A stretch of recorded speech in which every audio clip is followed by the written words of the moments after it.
வெற்றிவேல் முருகன் அரோகரம்.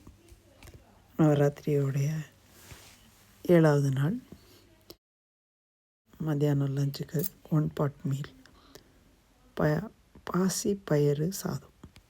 குக்கரில் 4 table spoon எண்ணெய் விட்டு 1 டீஸ்பூன் ஜீரகம், 1 டீஸ்பூன் பொடியாக நறுக்கின இஞ்சி, 1 டீஸ்பூன் பொடியாக நறுக்கின கார்லிக், இது அத்தனையும் போட்டு ஒரு பெரிய வெங்காயம் அதையும் நல்ல நீளமாக கட் பண்ணி அதை சேர்த்துடுறோம். இது அத்தனையும் நல்ல சுருளை வதக்கிடணும்.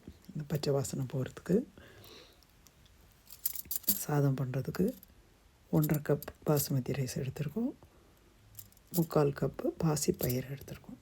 ஸோ பாசிப்பயிரை வறுத்து அதை நல்ல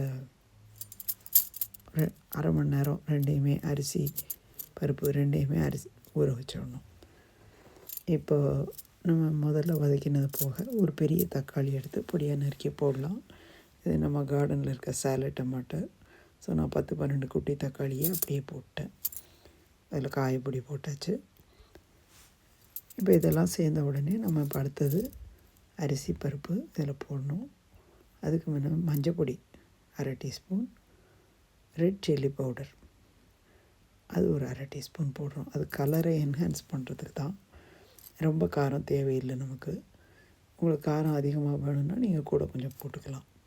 அதை தவிர நம்ம அரிசி பருப்பையும் அதில் போட்டுட்டு க்ரீன்ஸ் நம்ம புதினாவும் கொத்தமல்லியும் 1 கப் பொடியை நறுக்கி வச்சுருக்கோம். அது நம்ம கார்டனில் பறிச்சுட்டு வந்தது தான். சாம்பார் பொடி 2 டீஸ்பூன் போடுறோம். ஸோ இது ஒன்று போல் நல்லா மிக்ஸ் பண்ணி விட்டுட்டு உப்பு போடணும்னா நீங்கள் போடலாம். நான் பாசிப்பயிறு நல்லா வேகணுங்கிறதுனால அப்புறமா கடைசியில் போட போகிறேன். முதல்ல போட்டாலும் வேகும், பட் இந்த சில சமயம் பயிர் அப்படியே முழிச்சிட்டு இருக்கும். அதனால் இப்போ இதெல்லாம் செட் ஆகிடுது. இவ்வளோதான் சாமான் போட வேண்டியது. நம்ம 3 விசில் வச்சேன். அருமையாக வெந்து சாதம் மொத்தம் தயார் பண்ணுறதுக்கு உங்களுக்கு 20 மினிட்ஸ் தான் ஆகும். Hope you enjoy this video. Try பண்ணி பாருங்கள் இந்த ரெசிபி.